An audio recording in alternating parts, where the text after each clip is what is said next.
यहाँ पर जो हम लोग अब जो पढ़ेंगे वो एंगल के बारे में पढ़ेंगे। साइन 60 का मान कितना होगा, साइन 45 का मान कितना होगा, साइन 30 का मान कितना होगा, साइन 0 का मान कितना होगा।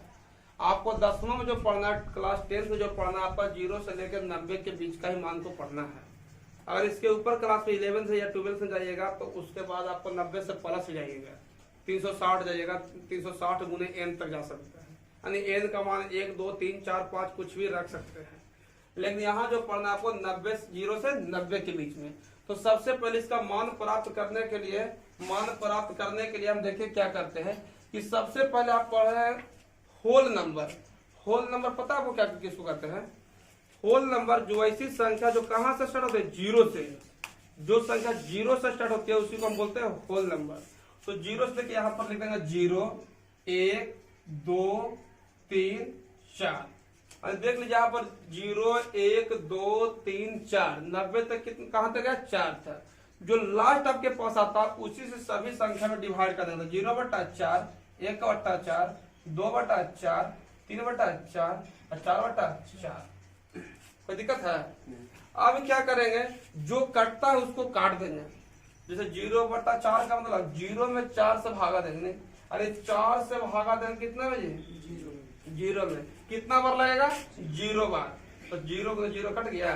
इस एक याद रख लीजिए, एक होता है 4/0, एक होता है 0/4। दोनों में आसमान जमीन का अंतर है।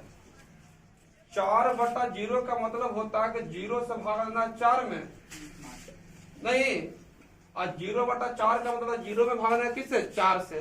तो 4 से भागा 0 में देंगे तो 0 बार लगेगा। लेकिन जब 0 से भागा 4 में देंगे तो ये आपका अपरिभाषित होता है, परिभाषित यानी अनडिफाइंड होता है। 0 में किसी भी संख्या वैसा नहीं है जिसको हम भाग गुना करने पर 4 आ जाए। तो यहाँ पर देख लीजिए कि 0 में अगर 4 से भागा देंगे तो कितना आएगा जी, 0। 1 में 4 से भागा देंगे 1/4, 2 में 4 से भागा देंगे तो आ जाएगा 2 ना 4, आ जाएगा 1/2। 3 में 4 से भागा देंगे तो सेम रह लीजिए। 4 में 4 से भागा देंगे कितना बराबर करेगा, 1। जो कैलकुलेशन के बाद आता है उस पर हम क्या कर देंगे, रूट कर देंगे सब पे। तो इस पर 0 पर रूट कर देंगे, 1/4 पर रूट कर देंगे, यहाँ 1/2 पर रूट कर देंगे, √3/4 पर रूट कर देंगे, यहाँ 1 पर रूट कर देंगे। देखिए अब जो मान आपका निकलेगा जी वो साइन 0 का मान निकल गया। देखिए 0 का वर्गमूल क्या होता है, 0। इसका मतलब हो गया साइन 0 डिग्री का मान कितना होता है, 0। 1/4 तो साइन 30 का जब 1 का वर्गमूल 1 होता है, 4 का वर्गमूल 2 होता है। तो ये आपका आ गया 1/4 का मतलब हो गया वर्गमूल 1/2। तो ये आपका साइन 30 का मान आ गया। फिर यहाँ देखिए 1 का वर्गमूल तो 1 होता है जी, लेकिन √2 का वर्गमूल पूर्ण रूप में नहीं निकलता है। तो इसको 1/√2 यानी साइन 45 का मान जो होता है 1/√2। साइन 60 का मान जो होता है √3 का वर्गमूल √3 होगा और 4 का वर्गमूल 2 होता है। और 1 जो होता है तो 1 का वर्गमूल 1 होता है, यानी साइन 90 का मान कितना हो गया, 1। साइन 60 का मान √3/2, साइन 45 का मान 1/√2, साइन 30 का मान 1/2, साइन 0 का मान 0। अगर इस मान को याद कीजिएगा तो कंफ्यूज हो जाएगा। इस मान को बनाना सीख जाइए ताकि परीक्षा में अगर हम इस पर आधारित आवे तो माइंड में बना सकते हैं, सेट कर सकते हैं। अब देखिए अगला जो है कॉस। तो ध्यान दीजिएगा यहाँ पर कॉस का मान भी हम निकाल सकते हैं, लेकिन इसका आसान तरीका है कि करना कुछ नहीं है, इधर से बैक साइड से शुरू कर दीजिए। यहाँ कितना है, 1 है तो यहाँ 1 लिख दीजिए। यहाँ कितना है, √3/2 तो √3/2। यहाँ कितना है, 1/√, तो 1/√2 और 1/2 तो 1/2 और यहाँ क्या है, 0। यहाँ हो गया 0। ये आपका कॉस का मान आसानी से निकल गया। अब tan का मान निकालिए। तो tan का मान देखिए बहुत आसानी से निकलेगा। एक थोड़ा सा साइड में बेसिक फार्मूला देख लीजिए कि tan थीटा बराबर एक फार्मूला होता है साइन थीटा बटा कॉस थीटा, है ना। अब कहिए कि ये कैसे आता है, साइन थीटा बटा कॉस थीटा। तो ये देखिए इसको रटना नहीं है कि साइन थीटा बराबर साइन थीटा बटा कॉस थीटा होता है। ये देखिए आपका tan थीटा है ना, तो छोड़ दीजिए। पहले साइन थीटा बराबर पढ़े क्या जी, लंब बटा कर्ल। लंब बटा, तो लंब को बोलते हैं परपेंडिकुलर ऑफ हाइपोटेनस, यही ना होता है जी। अब बटा cos थीटा का मान कितना था, cos थीटा बराबर होता है कितना जी, आधार बटा कर्ण। तो याद रखिए h से h खत्म हो गया, तो बच गया क्या जी, p बटा b। तो लंब बटा आधार किसका होता है, tan का। लंब बटा आधार किसका हो गया, tan का। इसका मतलब sin थीटा बटा cos थीटा बराबर होता है tan थीटा। तो यहाँ पर देख लेंगे कि साइन में अगर cos से भागा देंगे, जो मान आएगा वही किसका आएगा, tan का आएगा, नहीं आएगा जी। तो 0/1, 0/1 का मतलब हो गया 1 से भागा देंगे किसमें, 0 में, तो कितना बार लगेगा, 0 बार। तो यहाँ कट गया, तो इसका मतलब होगा इसका मान कितना होगा, 0, यानी tan 0 का मान कितना होगा, 0। अब 1/2 में √3/2 से भाग देंगे, तो 2 से 2 कट जाएगा, तो बच जाएगा 1/√3 बच जाएगा। फिर अगला देखिए 1/√2, 1/√2 में भागा देंगे तो 1 बार कट जाएगा, नहीं 1, और यहाँ 2 से 2 कट जाएगा। जब बेस सेम रहता है, आधार सेम तो कटता है ना, तो यहाँ 2 से 2 कट जाएगा, तो √3/1, तो √3/1 को क्या लिखेंगे, √3, और 1/0।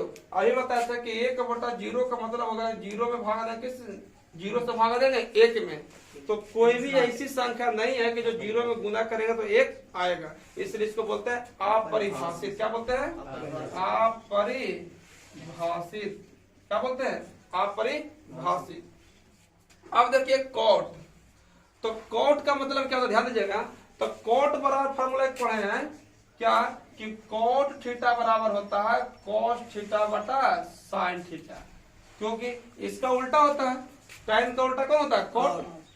tan का इनवर्स क्या होता है, व्युत्क्रम होता है cot। तो इसको sin बटा cos होते हो जाएगा cos बटा sin। तो अगर यहाँ cos बटा sin करेंगे वही मान आएगा जो cot का मान होगा। तो अगर उतना भी करिएगा तो लंबा हो जाएगा, जैसे 0/1 किया था तो इसको 1/0 कर देंगे। लेकिन फिर यहाँ इतना बटा इतना करेंगे, इतना बटा इतना करेंगे, लेकिन उतना नहीं करना है, सिर्फ यहाँ से उठाइए और इधर से लिखना शुरू कर दीजिए। तो यहाँ क्या हो गया, अपरिभाषित है, तो यहाँ हो जाएगा अपरिभाषित, अपरिभाषित। यहाँ हो गया कितना जी, √3, ये हो गया 1, ये हो गया 1/√3, और 0 कोई दिक्कत है। आप देखिए सेक, तो सेक जो पढ़े हैं हम लोग, तो हम जानते हैं कि कॉस का उल्टा क्या होता है, सेक होता है। पढ़े ना कि कॉस का व्युत्क्रम जो होता है सेक होता है। तो कॉस है 1, तो व्युत्क्रम का मतलब 1 का व्युत्क्रम 1/1, तो 1/1 का मतलब क्या हुआ, 1। ये √3/2, तो इसका व्युत्क्रम लिखेंगे तो 2/√3, 2/√3। इसका व्युत्क्रम लिखेंगे 1/√2, इसको लिखेंगे √2/1, तो √2/1 का मतलब होता है √2। और ध्यान दीजिए 1/2 है, तो इसको लिखेंगे 2/1, तो ये हो जाएगा 2। 0 का मतलब 0/1, इसको उलट देंगे 1/0, तो ये हो जाएगा क्या जी, अपरिभाषित, अपरिभाषित। तो दिक्कत है। आप ध्यान दीजिए कौशिक थीटा है, अब कौशिक भी किसका उल्टा होता है, साइन का। तो साइन 0 का मतलब 0/1, इसको लिख देंगे उलट के 1/0, तो 1/0 का मतलब क्या होता है, अपरिभाषित। तो उतना उल्टेंगे तो टाइम लग जाएगा, करना कुछ नहीं, इसको उठा के इधर से सरिया दीजिए, तो ये क्या हो जाएगा, अपरिभाषित। ये कितना जी, 2, ये कितना है √2, यहाँ देखिए 2/√3, और ये हो गया 1। ये आपका देख लीजिए यहाँ पे कि साइन कॉस tan कॉट से कोसे का जो है 0, 30, 45, 60, 90 का टोटल मान निकल गया है, नहीं जी। अब यहाँ पर देख लीजिएगा कि आपका जो चैप्टर में पढ़ना है, इस सारणी से बहुत सारे प्रश्न आते हैं। बहुत सारे प्रश्न कहने का मतलब होता है कि पहला कह देगा, इस टाइप का भी देता है कि साइन के थीटा के मान बढ़ने पर क्या उसका मान बढ़ता है। तो देखिए तो साइन 0 से 30 हुआ, 30 से 45 हुआ, 45 से 60 हुआ, 60 से, तो देखिए कोण का मान बढ़ रहा है जी। तो कोण का जब मान बढ़ रहा है तो यहाँ साइन का थीटा का जो वैल्यू होता है वो भी क्या होता है, बढ़ता जाता है। 0 से बड़ा 1/2, 1/2 से बड़ा 1/2, इससे बड़ा ये है और इससे बड़ा ये है। तो यहाँ पर 1 नंबर का प्रश्न हमेशा परीक्षा पूछता है कि थीटा के मान बढ़ने पर क्या उसका वैल्यू बढ़ता है, तो हाँ इसका बढ़ता है। लेकिन कोस थीटा का मान बढ़ने पर उसका वैल्यू क्या होता है, घटता है, या बहुत सारा प्रश्न पूछ देता है कि किस एंगल पर जो है साइन थीटा और कॉस थीटा का मान समान रहता है, तो कितना पे 45 पे। देख रहे हैं कि साइन 45 और कॉस 45 कौन क्या होता है, सेम होता है। या टाइन और कॉट के बारे में पूछेगा तो भी 45 पे, या सेक और कोसे के बारे में पूछेगा तो भी क्या है 45 पे। यानी जहां पर बराबर के बारे में पूछा जाए साइन कॉस, ये नहीं कहीं पूछेगा कि साइन और सेक का वैल्यू, जब ये पूछेगा साइन कॉस का किस एंगल पर मान बराबर होता है तो 45 पे। साइन 45 का मान जितना होता है उतना ही कॉस 45 का, जितना टाइन 45 का होता है उतना ही कॉट 45 पे, जितना सेक 45 पे होता है उतना कोसेक 45 पे। कोई दिक्कत है? नहीं। तो आज का क्लास यहीं तक समाप्त, अगला क्लास नेक्स्ट डे।